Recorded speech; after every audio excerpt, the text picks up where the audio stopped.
All right, we are back. This is episode 5. We are doing a Discovering America as Chinese series. Um, I think we've gone a good way, and I'm pretty excited. We have a bigger group than I assumed we would have today. John is not here today. He has some family engagements, so I will be the token American. I can't believe it. So I'm going to do my best to represent American culture. But I'm really leaning into you guys today as we talk about social etiquette. We'll come up with a definition that we all agree on, and then we'll move on forward, and I'll ask some questions about social etiquette. Okay. So I'm going to begin with some introductions. Myself, my name is Philip. I've been the host of this program, show, shenanigan, whatever you want to call it. I am a pastor here at Christ Chapel. I also got my PhD at Southwestern. So I'm born and raised American. My face looks Chinese. I've been gifted with a culture that I love and that I embrace. And so I'm just excited to talk with Chinese people and embracing what they love and what they grew up in. Jenny Wei is to my left. Oh, my left. And Boaz is to my right. Jenny Wei is, I'll let you introduce yourself, speech pathologist major at TCU. I've gotten to know her really well. Just her heart for Jesus and for people, for children, really, also just amazing what you do. So I really appreciate you jumping in. And I know you start externships next week, right? Yeah. So we're gonna lose her for a little bit. So, but we'll still include you and send you the videos. Boaz is MDiv, a student. Sorry, not graduate yet. But I'm trying to convince him to do his PhD as well. He's at Southwestern. Boaz, you want to add anything? Yeah, I grew up in a Chinese city called Xuzhou. Yeah, I've been in America for about 2 years. Definitely not American and very Chinese. Yeah. I say that in jest. Orange, you want to introduce yourself? I know you from Christ Chapel. I know you're instrumentalist. You play amazing strings, but I don't want to butcher what you do. So my first guess was that you play the cello, but I think I'm wrong. Yeah, you're wrong. I play double bass. Oh, double bass. That was my fourth guess. Okay, you want to introduce yourself a little bit? Yes. So my name is Orange, because my Chinese name is Chengzi, which is the transfer English to be the orange. And you can call me Jing, which is my first name in Chinese. And I'm a TCU student, and I play double bass, and I'm a music education major, which is I really want to become a teacher in American or in China. So I love kids and I love animal, and I have 1 dog, 2 cats, and I have a question. Thank you. Awesome. Yeah. Hey, Serena, you want to introduce yourself? I know you go to Southwestern, but I'm not familiar with what degree you study. Sure. What is double day? Double bass. Oh, double bass. 低提琴. So it's bigger than cello, but it's look like cello. It's a string instrument.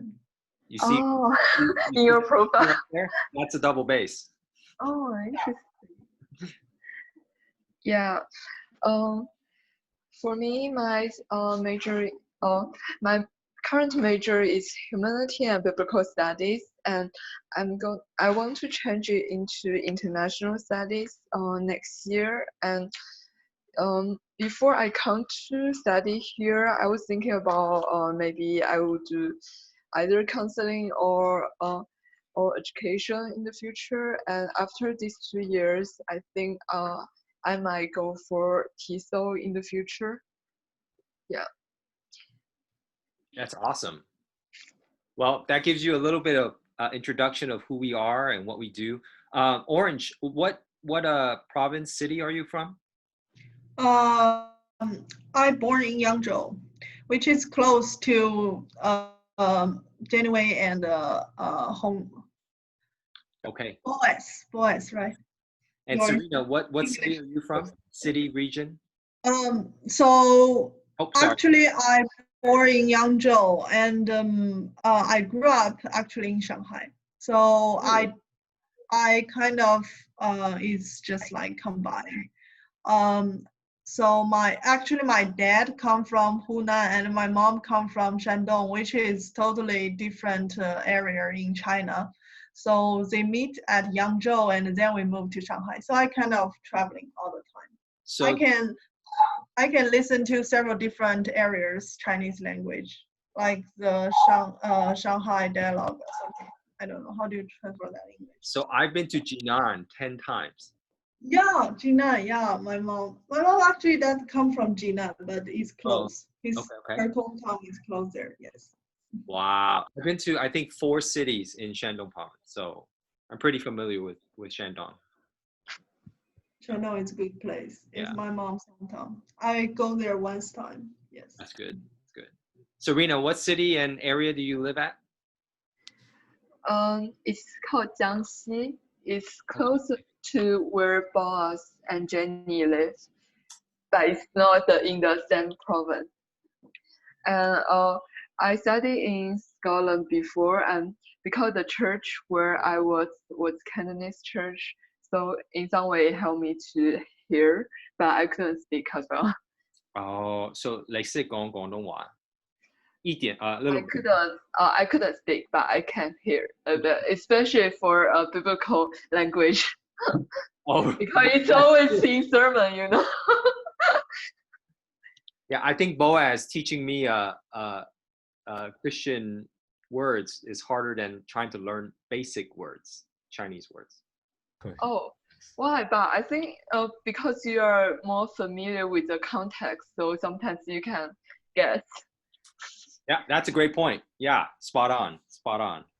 Okay, so let me begin with social etiquette. But before we begin, how I have defined culture is our traditions and our upbringing. And so even though I associate myself with a Chinese culture, technically I'm American because that's my tradition, that's my upbringing, that's my culture. But for you guys grew up, you speak the language, you know the people. If you go to China, you can take the subway, whereas I will get lost because it's not my culture. I don't know how to ride the subway, but you guys can do it. That's your culture. Those are your traditions. Identity is a little different. Identity is who and what we associate with. And so our identity, I think I can speak for everyone here, is Jesus, right? We love God. We do believe that Jesus died, Jesus lived, Jesus rose again. That defines who we are. We are Christians first, and then Chinese next. At least I hope so. That's how we identify with, or who we identify with. But for a lot of people, as we produce this video, that's not who they identify with. They identify with a lot of things. They identify with money, which is what we talked about last week. Their education is what they identify with. I mean, how many of you guys grew up and your parents told you you need to do well in school because you have to go to a good college, right? That's your identity, right? So you're pushed that direction as you grew up in your family.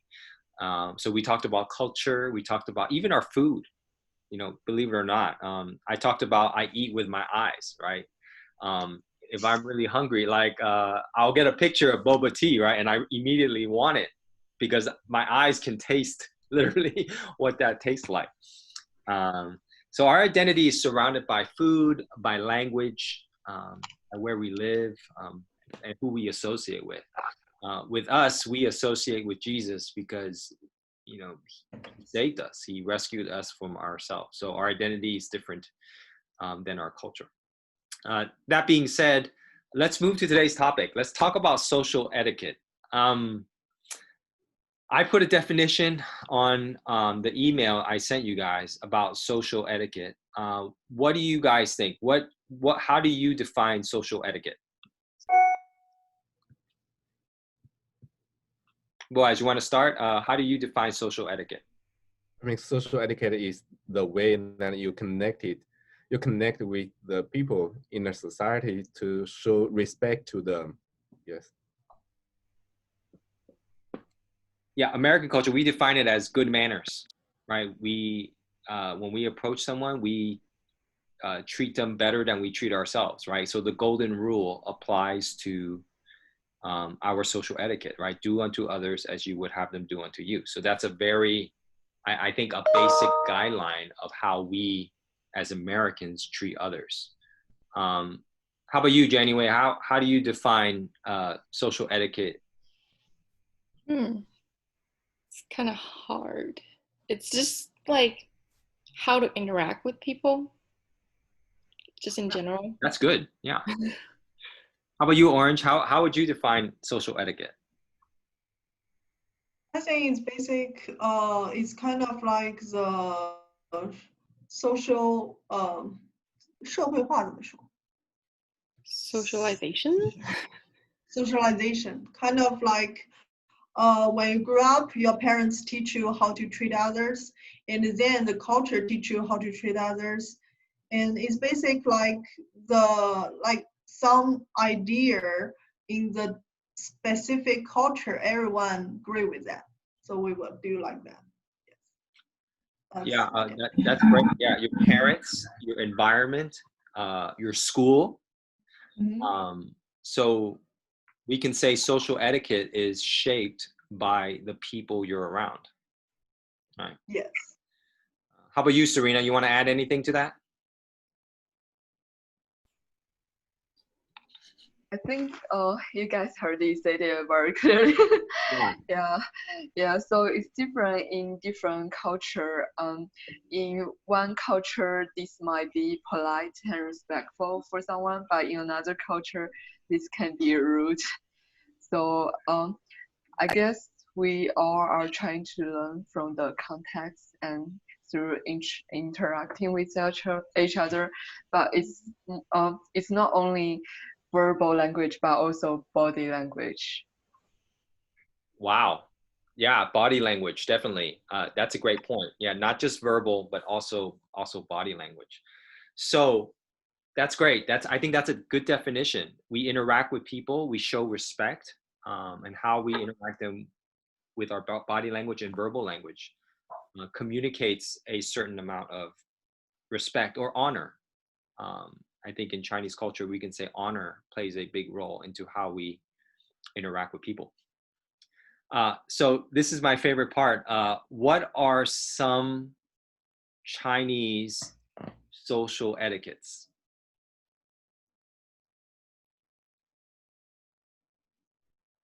Boaz, you want to give me some Chinese social etiquettes? Some typical ones like we used to put suffix after the name. Usually we don't call older people's name directly. Like we can call you Philip, but if you are maybe 50 years old or much older than us, we can't call you Philip in China. We need to call you Ku, Uncle Ku. Yeah, or something like that, or Teacher Ku. Yeah, or Ku Zong. Yeah. So, but here it's the it's the Chinese way to show respect, and we also use Ning instead of Ni to refer to the elder people. Yeah, that's some typical ways you do like that. So what's ku jing? Ku I think It's like manager. Oh, like manager. Mhm. Oh, okay. doing a business, you're connected with some other people from other company. Maybe you would say that like that. Yeah, I experienced it in a taxi ride. Like after I got out the taxi, they call me Lao Shi. Like it's a really nice way of putting it. You can call them 师傅. Or Shifu, yeah. Yeah, if their last name is Shu Shu. I got some Shu Shu or Suk Suk or uncle. yes, Very if common. they are if they are old, you can call them 叔叔, or you can call them 师傅 with their last name, like Wang 师傅, 张师傅. Yeah, to show respect. Yeah. So so we talked about the guy side. So what about you girls? Like, what is a respectful way to honor, show respect to a woman? 姐姐 always 姐姐 Always just. So otherwise yeah we don't say age for females. I can't say JJ. I have to say Mei Mei, right? Because you Oh guys yeah. are younger sisters. That's right. I think we use our body to show respect. Like I think in traditional Chinese we don't shaking the hand. We use this, or we use different way. And like my mom always say in traditional way, like if the old people coming, you must show respect. And also in the food, like the dinner time, if it's formal dinner party, it's always, if you want to get the alcohol to the old people, you never hold it very up. You must a little bit down when you cheers. It's kind of like that. You can't do this to the old man. It's not respect. Can you go equal? Equal is kind of like to your friend. If it's to your boss or your like the grandma or your father, you must do this. Yes. Like this, right? Yeah. January, you want to add a little bit to this? I agree with that. And then I think seating is a big part when you're Yes. having meals. Like usually they define it by the door. So the seat that's facing the door has the highest like status. So the oldest people or the people with the most power would sit there, and then everyone else would just like go around the circle, and then usually the kids are gonna sit at the very end, like with their back towards the door. So it's not just respect; it's also power. Like if you're in a business meeting, you're gonna put your like the other like the company that you're trying to work with, you're gonna put their boss or their people in the middle. Yeah. It's kind of like if you don't follow that rule, they will do this, but they will feel not respect and they will feel angry sometimes. Yes. Interesting. So it's contextually like there's, I mean, I don't know, maybe like if you sit in a family versus sitting in a business meeting, it's still the same to some degree because the father, right, or the grandfather sits at the head, right, of the table. Yes. But then if it's in a family, it depends on the family dynamic. I don't think all families do that. And like nowadays, because usually the seats like with their back towards the door are going to be where they serve the dishes. Yeah. So they would actually put the kids out of the way because they're afraid that the kids are going to get like hurt or something if they're like the servers are serving the dishes. So nowadays it's different, like depends on family. Some families still follow that, some family not. Yeah. Boaz, you wanted to add something? Yeah, I think if you live with your grandfather, like that kind of generation, you need to pay attention to that. But in my father's, when I was a kid, with my father and mother, always we have freedom to sit anywhere. And for now, my kids have freedom to sit anywhere. And but if I sit with my uncle or grandfather, grandmother, and then generation, I need to pay attention to it. Yeah, like Jesus told us, then choose the lowest place to sit. Yeah, it's good for you. Yeah. Yeah. Well, yeah, American culture, it's a little different. We don't really do the cup thing. We do cheers, but it's like when we hit cups, but it's not like person's higher or lower. Seating order, not a big deal. Typically the head of the household, so the father would sit at the head of the table. So that's very common in I think southern areas, but in a lot of places now where we don't have a great amount of married couples like we used to.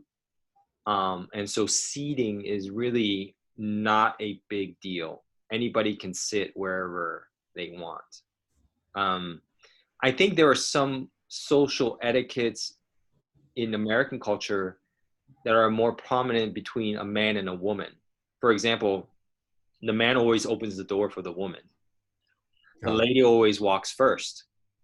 Yeah, I mean, guys typically, I think in more Southern culture, I mean, just abroad in the US, we typically show more reverence to the lady. It's a very, Sure. yeah, chivalrous, very, like we're not here to dominate or domineer over a lady. We are to show respect, and ladies sit first. You pull the chair back. We never go Dutch, so there's something called going Dutch. You know what going Dutch means?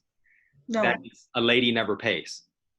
Ah. You go out to lunch, or January, you've experienced this firsthand. If you go out to eat, the gentleman pays for the meal. So it's very common. It's not a oh well, you're being disrespectful. No, I'll pay. No. I think Chinese, you defer more, right? You're like, oh no, I'll pay. No, I'll pay. No, I'll pay. Actually, like I've heard people say that, like if the lady reached for the check, like the guy's gonna pay it, but then if you reach for the check or you even suggest that you're gonna split it, or show some intention to do something like that, is a very nice thing, and the guys are gonna feel like better. Like here, that's what I've heard. Yeah. I feel here this is changed because I know several of my friends dating with Western, like Americans. They separate the bill. Yes, but I think they say that specifically the Texan is more gentleman in that part. Yeah. So in different part in policies, America. Yeah, we have something called Southern hospitality. Uh-huh. So yes, we do have like certain areas exhibit more of the gentlemanly quality, but it is across the board. Like we typically don't go Dutch. Like we don't assume someone will pay. You always give the upper hand to show respect. Now, if there's two guys, that's different. Typically, if the two guys are eating, you'll have separate checks. It's almost understood in American culture that if two guys go to a meal, two people will pay, unless it's a business meal, and then the person who's offering to pay will cover the bill. So it's a little different. What other Chinese cultures do you guys different things that you guys do? I know shaking hands is a very American thing. Obviously during pandemic right now we're not shaking hands, but you do this. Yeah, fist bump. Yeah, well that's also American thing. Yeah.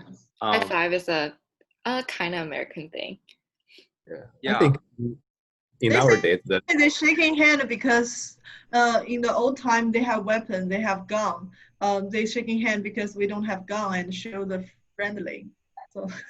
Okay, I haven't heard that one, but yeah, I can see that. Boaz, you were saying something? Yes, I think in our days the young people in China, they will also shake hands. But I noticed then the Chinese people will not hit more often than the people here.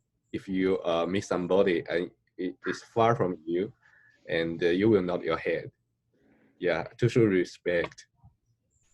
I thought shaking hands is a business thing in China. Is that common between friends? Yeah, it's more of a Western. I mean, Europeans, I believe, will be the ones that kind of brought it in, and then it's been Westernized, and now Americans are the ones that kind of lead the way with the shaking of hands. So we are taught, like I was taught growing up, if you want to show that you really care about somebody, you shake their hand hard. Like oh my God! Oh, I learned that reminds me Trump. I mean, you give them a firm handshake. Even a lady, like if a lady reaches out her hand, you shake their hand hard. or hostility, right? Like firm. You're not trying to break their knuckles, but you know, firm handshake. But that's not always the case. You know, when I reach out my hand, I'm not gonna, you know, you know, clamp on your hands and break it. But we typically, you know, a gentle handshake, you know, holding the hand, you know, gently and just doing this to a girl is kind of what is more commonly accepted. You don't try to, you know, break girl's hand. Yeah, Boaz, we don't bow. Oh, you don't bow. We You don't yeah, we like don't, this, right? we definitely don't bow. I think that's more of an Eastern thing. It's more of a respect thing, right? Yes, in Japanese they do that for like the shaking hand. They bow all the time for each other. Actually, the old China bow too. They bow to each other. Yeah. I think yeah, the Japanese people and the Korean people, they will bow more than the Chinese people. And the Chinese people, we do that in some special circumstances, like when class begins. When I was young, the teacher will greet us, and then we will bow to the teacher. And other times we don't do that to our friends or elder men. Right. It's in a different, in a special time, like Chinese New Year or something like that. What But about? I see, Oh, go ahead. Go ahead. Keep going. I see that the Japanese people and the Korean people, they will do this all the time when they try to show respect to other people. Yes. What about proximity? Like, let's say space, right? In China, of course, you get into a subway, there's no space, right? So how do you show some sort of boundary? Like if somebody's like, you know, smushed up to you. We actually have no boundary. Sometimes if it's close, it's just put it a little bit there because it's actually no space. If in the be the morning time, like 8 to 9, and that everyone go to the bus, everyone go to subway, you just hardly to catch in. So it's kind of like that. Yeah. But I think smile is a way to show the respect. If you want to show you're friendly, if someone push you a little bit and they say, "Oh, sorry," and you smile back, and it's a social way for them to show I'm friendly. Yes, it's fine. Does that happen more in China? I typically see a lot of people in China when I go, they're more frazzled, like they're like running late or they're, you know, very static face, like this is, you know, they're just walking Yeah, around. it's a little bit hard to say smile on a on a public space in China, but some of people will do that. I hope it's more and more people will do it. But generally, when I come to American, the first thing surprised me is like when I go jogging, no one on the street. That scared me, and it's very surprised because in China, when you go jogging or you go outside, always have a lot of people around you, and also when you meet someone like a stranger, they will say hello to you, even you don't know him, and they will say how are you or something, and they will smile and want to talk to you like that. Willing, I really like that. Yes. Serena, how's your experience? You're a little bit quiet there. I didn't want to ignore you. That's okay. Yeah, I really enjoy this conversation. What are some social etiquettes you've experienced that are different from China and America? I think in China, if you make a friend with Chinese, it's very good that if you ask about their family because it's quite family-oriented culture. For the culture here, although it's also good to ask about family, I think sometimes people might talk about their hobbies more in some way. Yeah, and we're typically in America, if you say, "Hey, what's up?" or "Hey, how are you?" you just give a blanket answer. "Oh, I'm good." I mean, that's very. I think in American culture, we just don't typically have the time to elaborate. Yeah. You know, so everything's very quick paced, and you know, we don't sit down to develop a relationship. It's just, "Hey, how are you doing?" "Oh, I'm good." talk to you later, bye. You never see the person again. Okay. I think it's common like that in China too, right? I would feel hard to answer this question. How are you? Because in some way it sounds like a serious question, but the other person doesn't expect you to answer for a long time. Right. Yeah. We actually don't ask how are you. We Ni just hao. we never do that. We never Oh. do that. Ni hao just we transfer ni hao to how are you, but it's just like the hi hello. It's kind of same meaning to us. But we sometimes if we meet some close friend or some stranger we really want to talk to, we will ask some specific question or like what's your dinner eat or what's your going today. More like specific 怎么样啊，今天怎么样啊，忙不忙？就是something like more talkable. Like if we want to ask, we really want to talk. If we don't ask, it's just like oh, hello. But I observe like in the Americans sometimes they don't want to talk, but they still say how are you, and we want to talk. Hi, I'm fine, good. They already go. I'm honest. That we do that. Yes, I do that too. And that's why like I always follow up, especially with like you guys. Like if I notice that I'm asked how you are, I'll try to text you back and say, hey, did I miss something? I really want to follow up because I don't want to show that I'm careless with my conversation. I want to show that I'm intentional. I'm interested in your story. I don't want to be like, I don't care what you have to say. I gotta go. Anyway, you were gonna say something, but I think you were cut off there. Oh, I think for us, I don't want to be rude, but when we ask it, we really mean it. Like we want to know how you're doing, like right now, like with your life and anything. But then for American, it's more like a greeting. So how are you? So like I've learned my first year here, I'm like, oh, should I share something about about myself? But I don't really know you. But then later I kind of like got used to this whole thing, and then I would just say, oh, I'm good, and then that's it. But then yeah, it's a different, like we see it differently. Yeah, you're correct. It's the difference between wanting a relationship, like a personal relationship with someone. Like, hey, I want you to be my friend. I think that's very different in cultural context, where China, they're really intentional about wanting to get in a casual conversation. In America, a casual conversation is, yeah, I'm good. Talk to you later. Kind of. Then I think it's a good thing in a way because it kind of like I don't know, a conversation opener for everything. You can meet a stranger. Like I once talked to a veteran at a bus stop because we were both waiting for the bus, and then we waited and talked for like 30 minutes there. Wow. And like it was great. I really enjoyed our conversation, and it's just because he asked like, how are you today? Yeah. That's good. Yeah, I think Chinese is a little shy for that, and it's we are not familiar and comfortable to talk to the stranger and share our daily life. It's kind of we don't used to that way. And also, I want to end a very small thing I just think about today. It's just like in the eating. Like I observe like in American culture, like every restaurant they talk, like they eat and they talk, they talk a lot. And in China, actually, right now it's become like that. But in the old time, they used to think about that is very rude.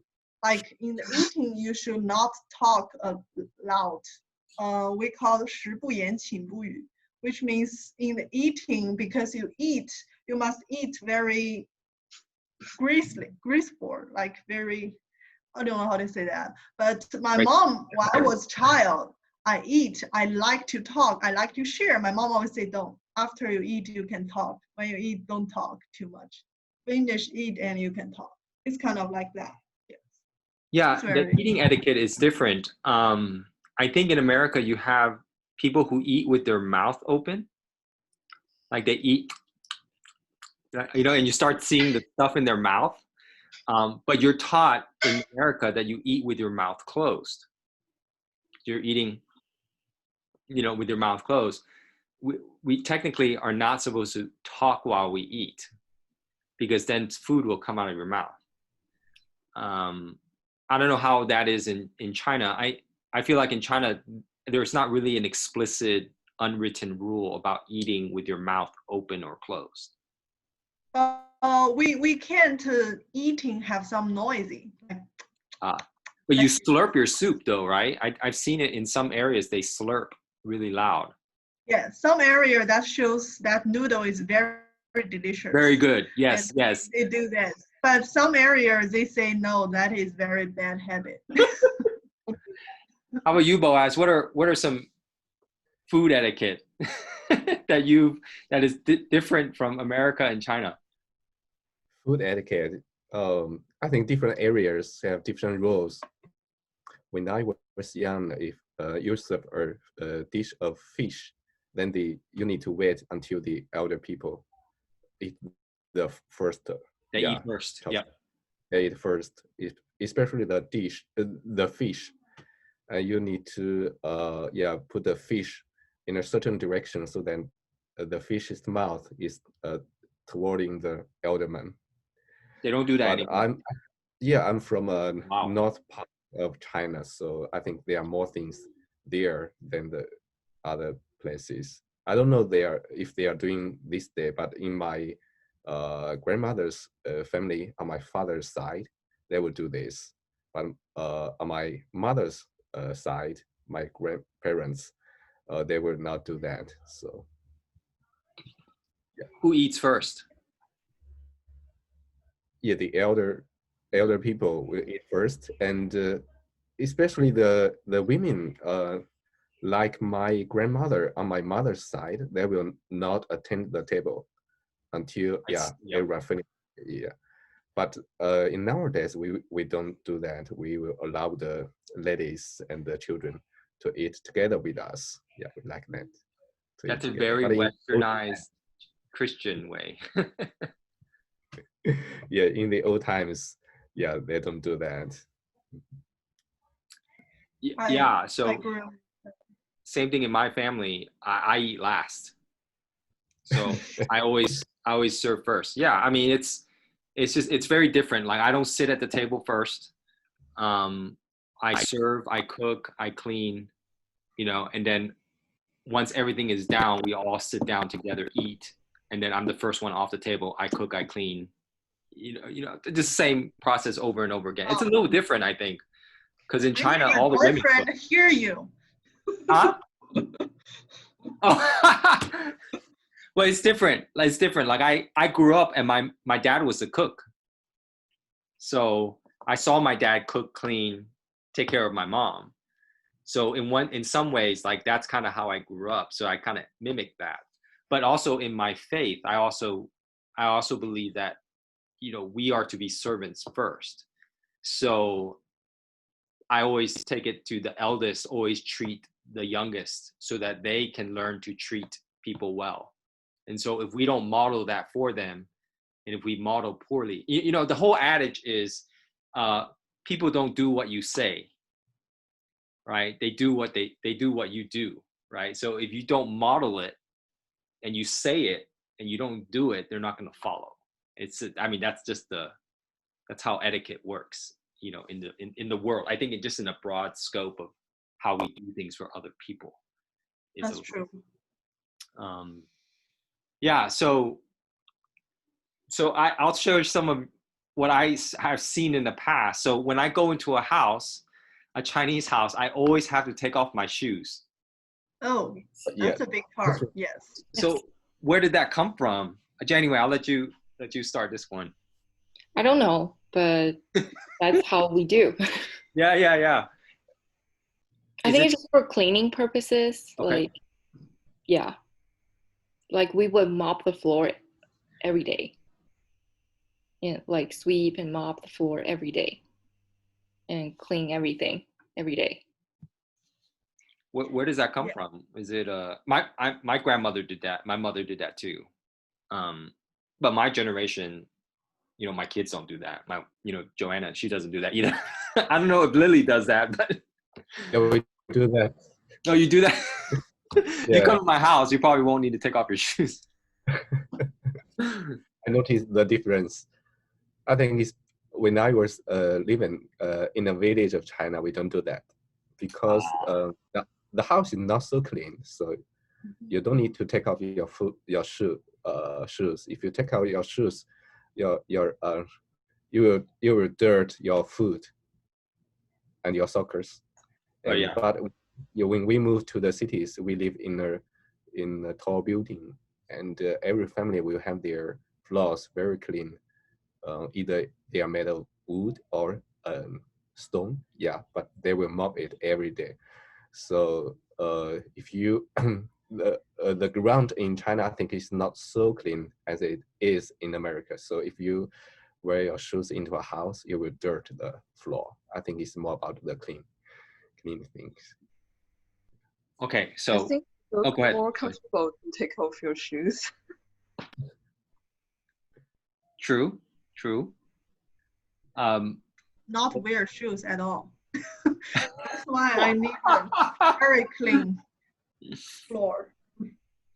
Yeah. I love sneaks. Like I walk around everywhere with my sneakers. I love soft, cushy feet. So, but I also have sensitive feet. So it's so embarrassing. Okay, so what about like things that we find distasteful? You know, so for example, after we eat in American culture, you don't burp. Is that the same in Chinese culture? You What will is say, that? excuse me, right? Well, if you So- burp by That girl. accident, you say excuse me. What is burp? How do you spell burp? 大哥 That girl. Oh, okay. Yeah, burp.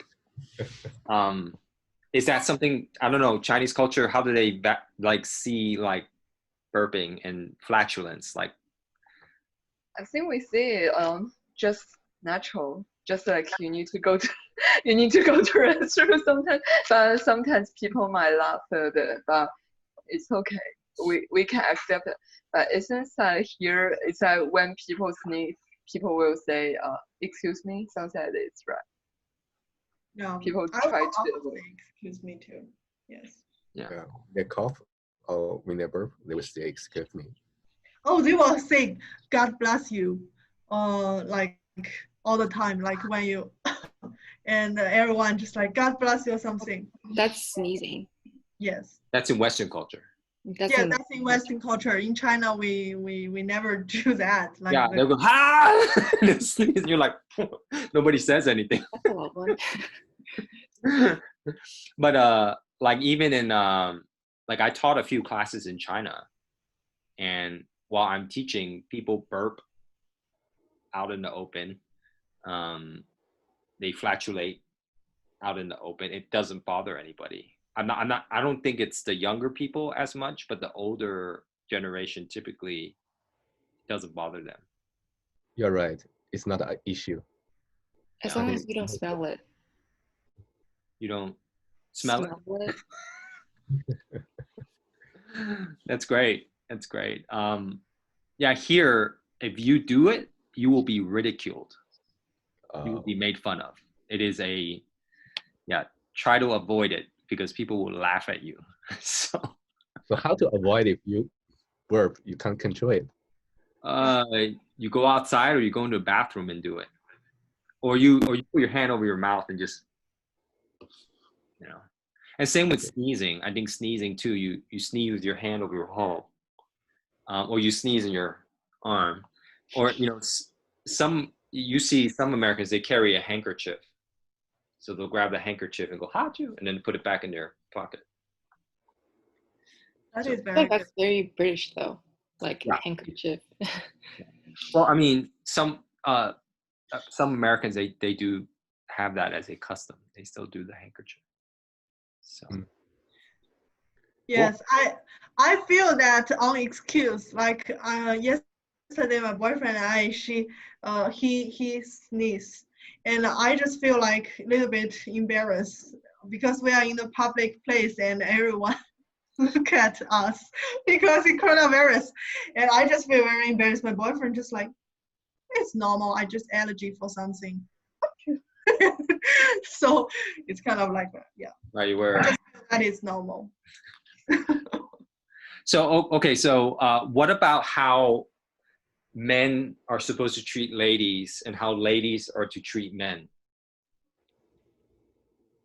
It's actually men first. Always, right? Ancient like Chinese, like more like in older times, it's always men first. Actually, Yeah. like when you're doing a service or like anything, it's men first.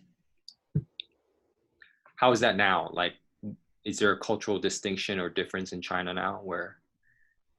We have, I think informal ways still men first, but actually in the like our young people's generation, we do things different. I think it's more like respect a woman than usual, but you still see very few people to like the gentleman to open the door for the lady. That is not common happen in China.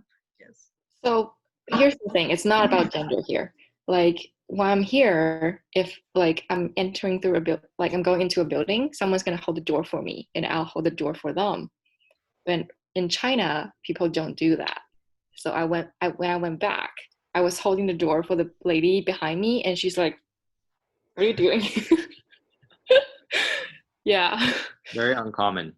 Mm-hmm. I have that experience too. I hold the door for them. They just didn't say thank you at all. And they even feel I'm a stranger. Very strange to do that. Yeah. What But about for guys? Like, what are some things that that women must do for men?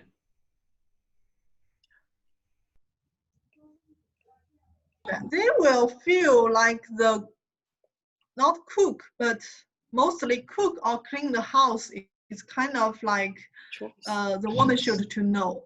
The woman should know, but nowadays more and more men knows that too. But in the old time, also in the traditional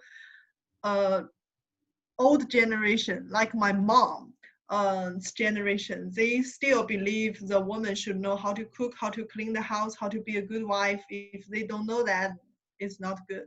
Yes. So the men, they come home from work, they sit down, watch TV. The women take their shoes off. No, we No, will not never that. take that. But they kind of Give a like massage.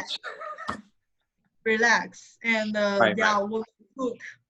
But right now it's different. Some of the home, the men cook. Like for me, my boyfriend cook all the time. So I think nowadays not a big deal for that part. Yes. Right, right, right. Do you see more of a trend like going back the other way, like men taking care of their wives more or taking care of the ladies more? I think it depends on different families. I observe more like people when they are fall in love, the men will do that. When they are married after it, it's kind of some of couple will do it, some of not. Yeah. The one always take care of the kids, hold the kids on the train, take care of the kids. The man always watching the phone or typing the computer. That's what I observed. Really, I think many Chinese husbands also take care of their baby, or they take turns, or the grandparents take care of the baby in Chinese culture. That's Oh very yeah, different than here. grandparents. Yeah. That's a big group. Yes. And Here we don't have that as much.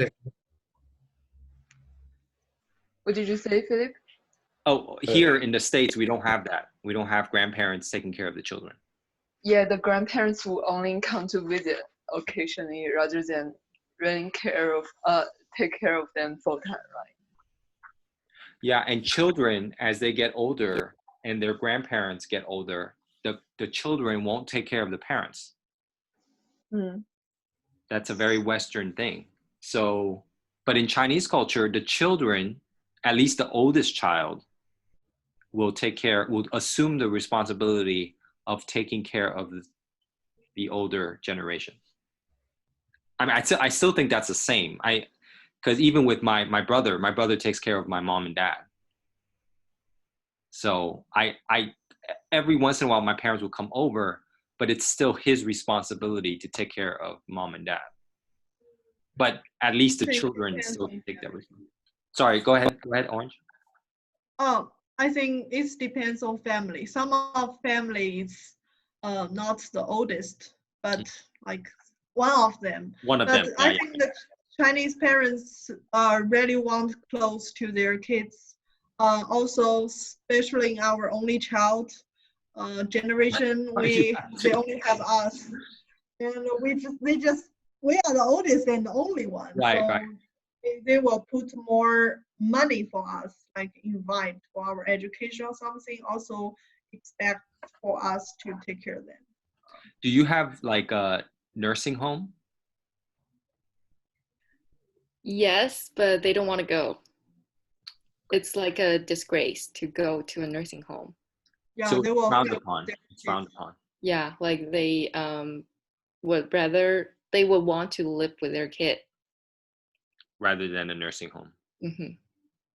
Yeah, it will sound quite sad for them not to stay with their kids, and other people will gossip about this family. Oh, these children really don't care about their parents, something like that. But I think in Western culture, it's common for old people to go to nursing home, right? Well, yeah, because they still have a sense of independence. Like they don't want to burden their kids, and at the same time, they don't want to like be restricted. So if you live at your kid's home, well, you got to do what your kid tells you to do. So why do you want to live that way? Like I want to cook my own food. I want to go out whenever I want to go. I want to drive my car whenever I want to drive. So why would I want to bother my kids? You know? Yeah, I think it's good in some way as you also have friends in similar age. Yeah, So old you people hang around with other old people. Yes, that's correct. uh-huh. I think. Good, yeah, great analysis. Yeah, great. That's a Sorry. good I point. think that is a social problem because society problem Yeah, because society in problem. Chinese the like 敬老院怎么说？ Nursing home. Nursing home it's still not very very high degree high level than compared with the Western Yeah, world. yeah. So when we send to our parents to the nursing home, we worry about how the people will treat them because some of the nursing home they really treat them not very well, and also even it's not very well, and it's because China already going to the stage like the social like Japan, like old people, too much old people. So like if even it's we want to put them in a nursing home and we don't have space for them, it's full already. So, but I want to move a little bit here just to a different category. How do you, what about cell phones? How do you handle, for example, I have a rule. So unless I'm helping you fix something or do something, I typically, if I have a conversation with you, I try to ignore using my cell phone. Like I'll put it away because I want to have I want to communicate. Is there like an unwritten rule in China about how you use electronics? Is that not more related to personal habits? Because typically it's okay, right? In China, most young people, if they're talking or having dinner, the cell phone is out, right? I don't like it at all. But although I see many people do it, but I don't like it at all. So if you're bothered by it, would you say something about it, or is it disrespectful? It depends on how close we are. If we are very close, then I will. I think that's also another Chinese culture. Like we are more indirect in some way. So if we are close, then I will speak up about this. But if we are not, then I wouldn't. Anything else want to add to that?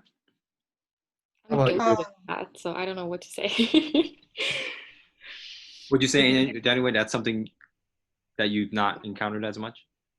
No, I'm guilty Oh, guilty. of this because I do this all the time. Yeah. Yeah. I think my family set up a rule like when you're eating, you can't watch a TV or you can't watching a phone. So it's kind of they both don't want us to do. One was child. But right now, I think when I eat, I always open iPad, like watch a TV show, and while I eat. So it's kind of. Boaz, you were saying something? Yeah, I noticed that Joying is silent. Do you want to add something to this? She wanted to sit in today, not comment. Yeah, I think that I will put my phone far from me if I'm having a conversation. Yeah, but during other times, if we are not in a conversation, I think it's okay for me or to let other people to use iPhone. Yeah. Yeah. But when during a conversation, I want to then focus on the relationship to put the phone away. Yeah. Yeah. Yeah. I typically ask for permission. Like if I'm, for example, you guys can call me out anytime, even if you don't know me well. If I'm with you, I will ask you, and I hope I do, is, hey, I'm going to use my cell phone. Is it okay? I think that's a good boundary setter, so that I'm intentionally interrupting you, but I'm asking for permission to interrupt you. I think it's a little better, but it doesn't really, like Orange says, it's almost an unwritten rule across cultures about technology, right? Having it. Yeah. Anyways. Anybody else want to add anything to that one? I think in the formal meeting, no one can do that. Like that will very like if that's end with money. Like if you do that, they will get your money down or get your like you lose your job or something. You will never do that. But it's kind of with your friend or it's informal way. You kind of easy to put up your phone and watch it. Yeah. Okay, in my defense, if like I did that sometimes at business meetings because they were talking about things that I'm not a part of, but then I have to be there because like to show respect. So when they were talking, I would go, "What time is it? I have 3 messages I have to reply. Okay, later. Okay, I'm gonna take a look." It's more like that. Yeah, but it's kind of boring. So I did that. But anyway.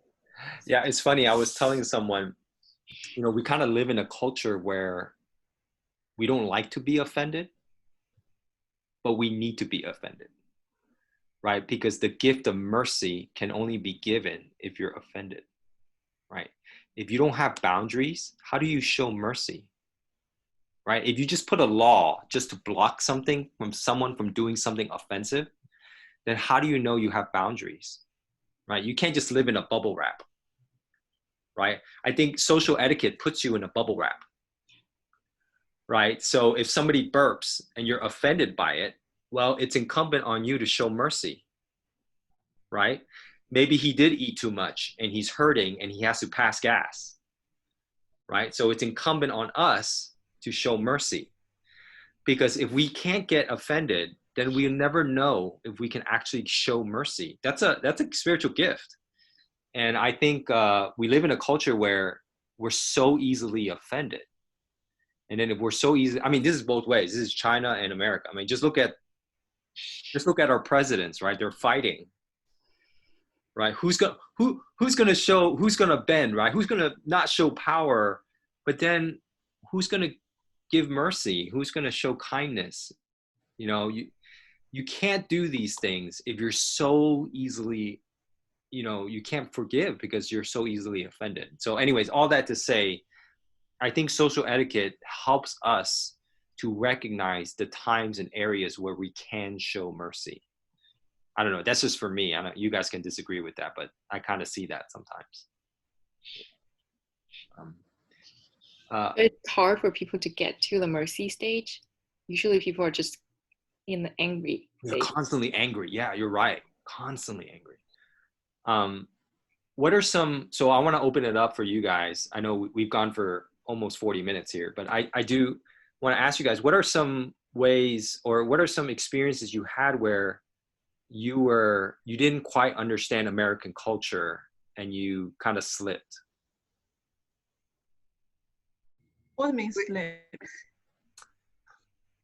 Like you've experienced something where someone said something about you because you're Chinese, but it's because you didn't quite understand an American social etiquette and you didn't know what to do, but you made a mistake. How did you handle that? Or if you have any questions about like American culture, I want to open up this time just for you to ask.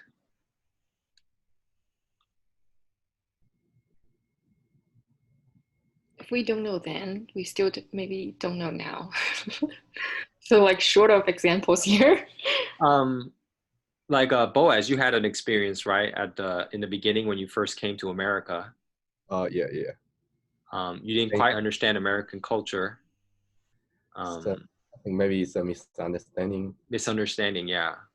Yeah, because I'm teaching a brother called Jianting to take a driver license test in DPS, and we have an appointment. So if you have an appointment, then you don't need to wait in the line. You can go directly into the office. But we don't know that we waited when we first arrived there. But I think that maybe we don't need to wait because we have an appointment. So I asked him to go into the office to ask them if we need to wait or go directly into the office. And he asked and was allowed to go into the office. We don't need to wait. And then Jianting sent me a message through WeChat, asked me to come in. We don't need to wait. But when I try to come in, this officer, she thought that uh, I didn't wait in the line. I should wait there. But because my friend Jianting need me to help him to translate during the conversation between him and the officer, so I tried to explain this to her. I told her that I have a friend inside, he needs help. But the officer didn't wait me to finish this sentence and called me out to wait in the end of the line. So I tried to explain to her the second time. I told her that I have a friend, I need to help him. But she didn't wait me to finish and asked me to wait in the end of the line. And I tried a third time and she became angry. So I went back into the line. And then there's a lady asked me, she asked, where are you from? I answered that I'm from China. And she told me to get out of here. So I didn't expect an answer like that. So I didn't understand why she said that. So I thought maybe I misunderstood her. So we keep on have a conversation, and she asked me, why do you come here? I said, then I like the weather. And she said, why do you like the weather here? It's going up and down, the temperature. I told her that in China, the air, in some cities, the air is polluted. And she answered, I heard that everything is polluted in China. So I began to understand that she is angry with me. Yeah, that made me cry and then night. So I thought about this. I think I didn't mean to jump off the line. I will wait in the line, but we have an appointment. But sometimes I didn't have the chance to explain why I come to the officer too. Yeah.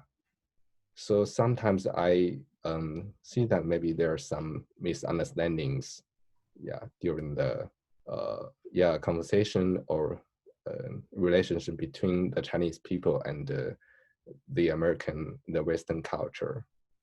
Yeah, so I want to ask that. What's your advice for the Chinese people to live here to with less troubles, yeah, like this when they live here? Yeah. What do you guys think? I'll open it up to you. I don't know your experience here. So that's why I wanted to ask you, like, what are some difficult areas you felt like when you came to America, this was very, very difficult? So Boaz experienced it once with an officer. It's a lady. She's not officer. Yeah, she's a lady in the line. Oh, okay. uh, EPS they can- employee. Yeah. yeah.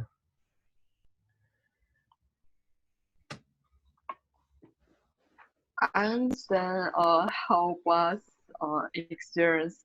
Um, so like for me, when when I had a question about my class, I was not sure if I should make an appointment with my professor or I just go to his office. I feel it's rude if I just go without appointment, but I feel if it's just one question and I need to make an appointment, it seems too formal. So sometimes I think, oh, I just write down the question I never asked. You can email. You can email the professor. They will ask. Yeah, but I prefer face-to-face interaction as maybe the question, um, the question and answer can become more and more complicated through conversation. I was just thinking that. Yeah, I always set up appointment. Um, Yeah, I sometimes I have only one question I will hold after the class, but because the online class is kind of hard, so I always like hold. They say goodbye, everyone. They log out, and I stay there. I say, hey, I have a question. I do that. So yeah, you may can try that. Yeah. The professor will never mad for us for that point, I think. Real? But okay, for me, I actually feel everything is pretty good here. Sometimes I feel surprised about like I share about that like say hello and smile. I feel here the people is more likely to smile to others and it's easy to show friendly face to others. I love that feeling and I actually like not too much people that feeling. So I kind of like here. And the one culture I not understand is why you guys always like the ice water. It's it's unbelievable. It's unhealthy. My mom always say because that I got too fat because I got too much cold inside our body.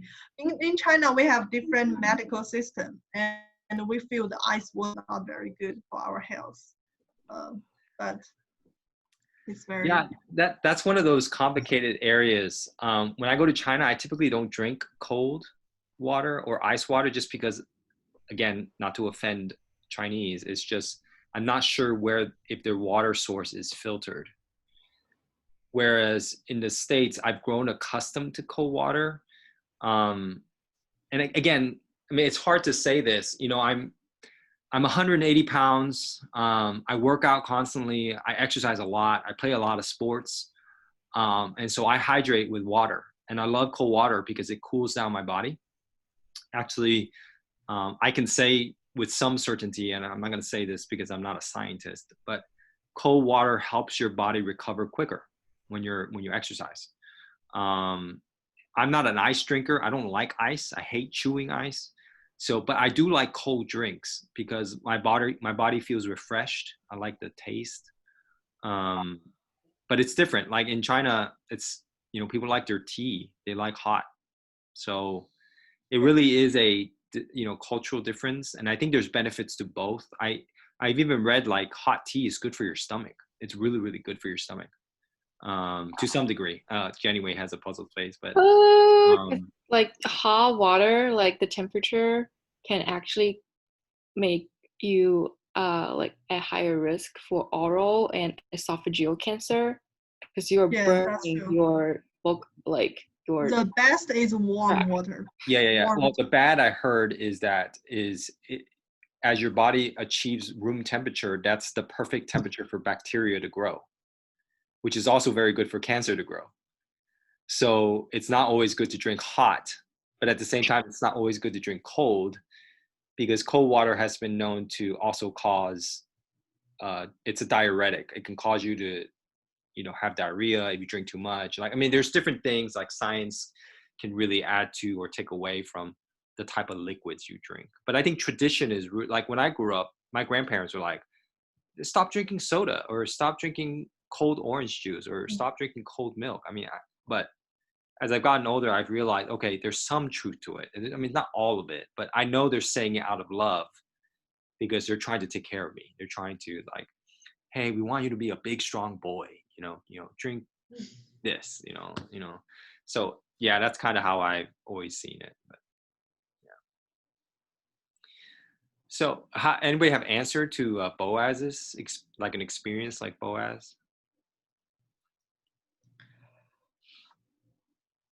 I think it's just people have some misconceptions of how, like, it's like stereotypes of how a certain group of people are like. So they may feel like, oh, Chinese people like to cut in line. I couldn't deny that, like a lot of Chinese people do. But it's just, we cannot let what a group of people do define who we are, as individuals. It's unfair to say that. So, yeah.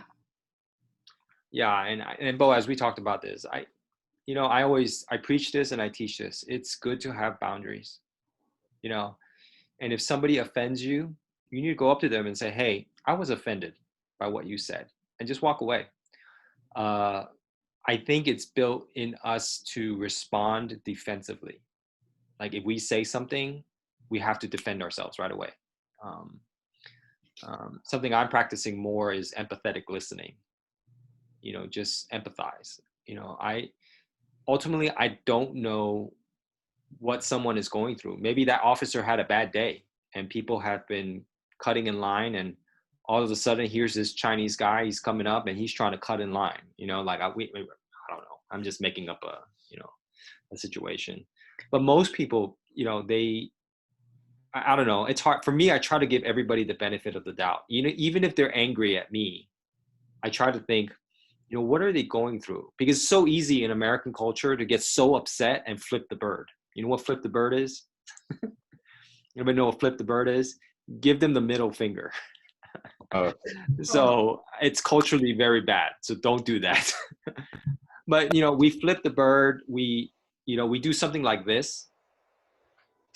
I don't know if Chinese culture that means anything, but that's just like flipping people off. Like we just, flip people off. But we always need to, have the desire to just get angry at somebody and get out of control. When, we as Christians, we as Chinese and, Americans as well, we need to be better listeners, and it's easy to react and say, oh, this person is wrong and I hate this person and da-da-da-da-da. And so we become so overreacted that we forget, oh, we need to listen first and then respond accordingly. But if somebody offends you, like I tell my son this, like yesterday, one of his coaches said like, he said something offensive. My son, he does gymnastics. So he got off a routine and he was sweating. So he turned on the fan. It's a stationary fan. So his coach came up there and turned off the fan. And he said something like, why are you turning on the fan? You're Chinese. You're supposed to be able to deal with hot climate. And my son didn't say anything. He was offended, but he didn't say anything, But I told him, you needed to go to coach and tell him, I'm offended. I don't like what you said, and walk away. Create that boundary. And I think that might be even more Westernized. I don't know. I think typically, yes, and correct me if I'm wrong, Chinese tend to be more passive. Yes, that's why like nowadays everyone want to say the Black Lives Matter or something. Like actually our as an Asian, we always feel we also feel some unrespect in American, but it's less possible we will like run, like yell it like, hey, I'm angry or something like that. We more like we handle it and we say, okay, it's fine. We can use our hard work to change it. It's more like that way. Because in my life, I think I deal two time in America, like people treat me not very friendly because I'm a Chinese. And one of them, I just walk away because I just feel I don't know how to answer back. But one of them, because my boyfriend there, and we just both come to that person and say, "Could you speak that word again?" That person, Yeah. very Say that again. I nervous. just want to make sure I heard you clearly. Yes. So that person is kind of suddenly be quiet and go away. So it's one of the experience. I just feel like, if you feel unrespect, you need to let that person feel unrespect too. Yeah, Not absolutely. not very, not on the unfriendly way, but friendly way. That person, let them feel you are do the wrong things and you should get something back. Yeah, I mean that's tough love.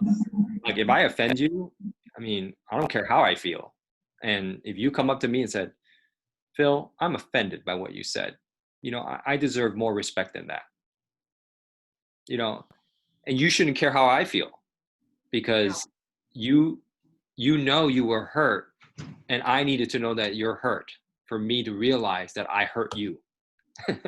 Right? Some people just don't realize that they were, you were hurt by what they said. So we need to, and we do this, scripture says, soft rebuke, right? Gentle answer turns away wrath, Proverbs 15:1, right? We practice that, we know that, we memorize that. But it's true, right? If somebody really hurts you, they need to know that they're hurt. Or that you're hurt. And that's the way, a lot of times I think we, and this is as both cultures, not just Chinese culture, we Yeah. shirk away because we're like, well, we don't want to hurt their feelings. Well, I mean, give me a break. If they hurt you, they need to know that you hurt them. And you know what? They need to know never to mess with you again. And I think that's a Texas thing, right? Right. Person never mess a Texan. Yeah, don't mess with Texas, right? I mean, people need to know that you have boundaries, right? And how do I know? How do you know I care about you if I don't give you boundaries, right? If I don't show you respect, if I don't take off the coat off my back of my shirt, and I know you're cold, here, have my coat, right? That's realizing and recognizing people have boundaries, and so you love them, you care for them, and you give off the coat off your back, and you take care of them. I think that is not just the Christian thing. I mean, not just the cultural right thing to do, but that's the Christian thing to do, right? You take care of people. You think of others better than yourself, and I think that's a lost art that we, you know, people. I mean, it's not a hierarchy thing. It's not because someone is older. It's just it's built in us to treat people better because they're made in God's image. They are better, right? We need to treat them with the utmost respect and treat them better than we treat ourselves. Because if not, nobody's going to treat us that way, right? We can only model, right? We can only teach people to do what we do, not just teach people to do what we say, right? It just goes back to, monkey see, monkey do kind of ideology. But anyways, Boaz, did that kind of help you a little bit? Oh. You be mute. Yeah, Lily is cooking, so yeah, that Oh. helped a lot. Yeah, thank you for all your advices. I will have a try next time. Next time you should say, "Hey, could you speak that word again? I didn't get I you." didn't hear you. Yeah. I mean, I'll have a try. go ahead anyway. Sometimes I would think it's not because sometimes, but it's not that they intentionally said something to hurt you. It's that they actually don't know. Yeah, they don't know. They actually don't know because we learn from, like, personally, I didn't learn much about America actually before I came here. Like, what I've learned from about America is from what the others say in the media, in like TV shows, and it's actually kind of different from what's actually happening here and what the people here are like. So, and I believe that's the case for them too. And one of my American friend actually told me that his family has treated a lot of international students, and they realize they are not so culturally aware of other cultures as much as international students. like they know much more about like the rest of the world than Americans, like from his point of view. So sometimes when they ask something, it's not because are like they are like saying this to diminish you. It's just like they actually don't know. That's what they actually believes. And then you're just gonna like let them know that, oh, it's not the case. And that's it. Like very matter of fact. Very matter of fact, yeah, for sure. Well, go ahead, Orange. I think you're muted. I say that's why our meeting is very important to exchange the culture and share the value. Yeah. Yeah. Yeah, To when I went to connect. China, it's surprisingly every time I ate, they served me first. And I was not always the oldest, But you are the teacher. but I'm also the guest. And I've Oh, learned yeah. too. China, we treat guests very good. Yeah, because there was a couple incidences where I met with other people that I wasn't the teacher. I Oh. was just tagging along a friend, and I went to see these friends, and they were like, "Oh, no, no, no, no, no, you sit down. We take care of you. Like don't do anything. We'll take care of you. Don't worry. We'll pay for your meal." Like when you're the guest, they treat you well, and that's something like I don't know. I mean, that's something that should cross color, ethnic, any kind of ethnicity, gender boundary. I would Um, wonder if it's also because you're a foreigner, yeah, although you look Asian, but you are American. And in China, like even during the COVID, some Chinese are very angry because foreigners are getting special treatment. Like I don't, maybe I shouldn't share this story, but then go ahead. there's a African American man at like a testing station to get the test to see if he has COVID, and then he was in the station and yelling, yelling at other Chinese people who are waiting there. Like they are cutting the line, and they yell at the Chinese people waiting there and ask them to get out in China. And then the authorities didn't do anything about it. They just let them. So Chinese people are quite angry because like, why? It's equity for everybody, not just because you're a foreigner, you deserve special treatment and you are a racist and you did some bad things, but nothing happened to you. And that's not right. Yeah. So It's very funny. In American, we talk about I talk about that with one of my American friend. We share it very funny. In China, we sometimes feel like we are in the hand, and it look like we don't get any good things. Like if you are 少数民族怎么说 Minority. minority, Yes. Yeah. Minor. Majority, you got more good things, good policy, and some score when you go to the test. Like every good things come to that part. And also, if you are Western or you come from Hong Kong or Macau, they treat them different. They got more good stuff than our Chinese normal citizen. That's what sometimes we will feel a little bit unfair in that part. Yeah. But here it's different. Here, like they say, hey, black men is better because they are in the majority. They feel this regress or something. Right. It's very, very different. Like in China, we more likely to treat a guest or like people from outside or small group of people, give them more good stuff and treat them more respectfully. Yes. Yeah. I've been in 25 different cities in China, and I've met at least one person in every city where they've come up to me and said, "Man, you are so lucky. I've lived here all my life, but you get to go to every single city in China." It's true. I mean, it's privilege. If you think about it, living in the West, a lot of Chinese see us, and see me. I mean, like maybe not you guys, but they look at us and they're like, man, you're privileged. Like you get to travel, you get to live in different places, you get to eat different foods. And you don't have to pay a single dime because everybody treats you because you're the guest, you're the foreigner. So yeah, I totally can relate to that.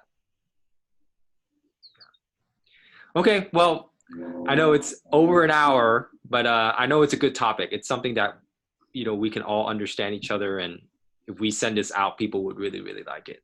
So any ending remarks? Yeah, I want to add one thing. When some people greet me with "How are you?" but I was really badly during that days. How should I answer? Because last time when I lost my son Timothy, a friend greet me, "How are you?"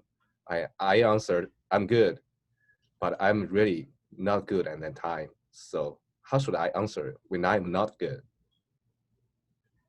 I mean, it just really depends on the mood. I'll be honest with you.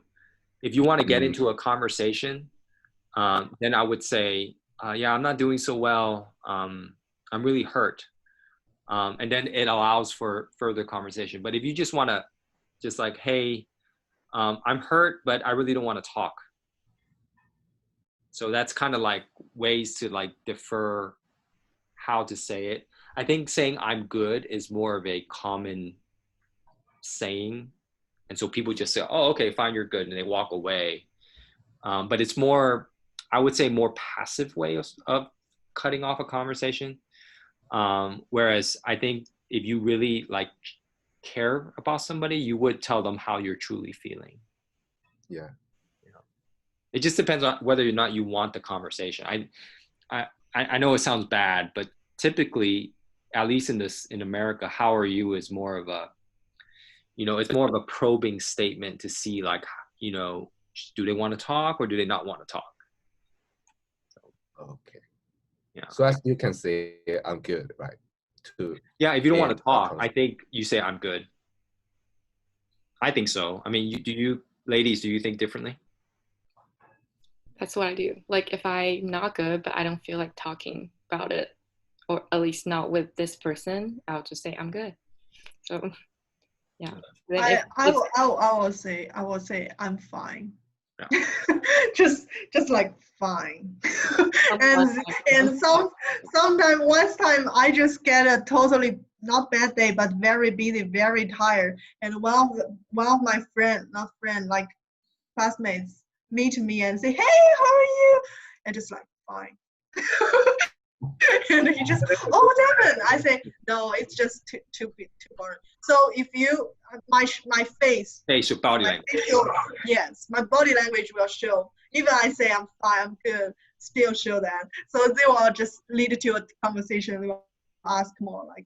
But if you just through the chat or message, it's more like you just say, "I'm good." If you just don't want to talk, yeah. If you want to talk, you can say, "Hey, I'm got a bad day. I just don't want." You have time, could we get a phone call or something? If you really want to talk, you can do that. But if you don't, I'm good. Yeah. Hey, Boaz, I think you and I are different too. Like our personality is very different. Like I'm a verbal processor. So I have to verbalize. So, and I think sometimes I meet somebody who's not a verbal processor, who's more of a deep thinker. So it depends on really personality. I over communicate because I want to make sure that person is comfortable with where I'm at. So I over communicate. And sometimes it's bad because some people will come up to me and just say, "You talk too much."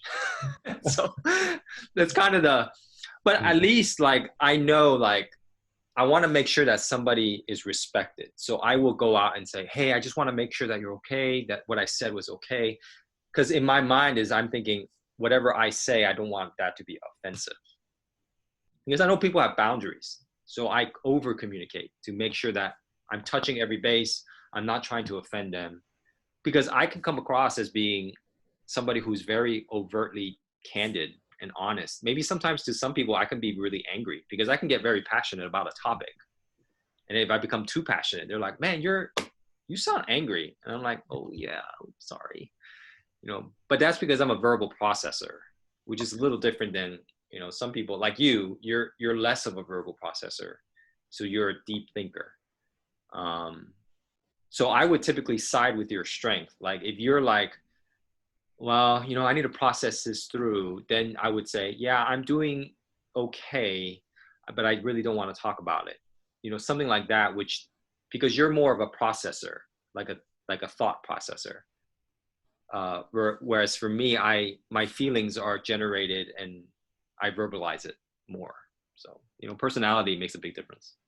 Yeah. Sometimes it's the personality. Yeah. Not the culture. Yeah. Okay. Good. Good. Anything else want to add? Anything else on that? I feel like I'll it's always ask- good to tell than hold it in. Yeah. Psychologically, but I'm not really a counselor, so I just feel the personality will be a good topic.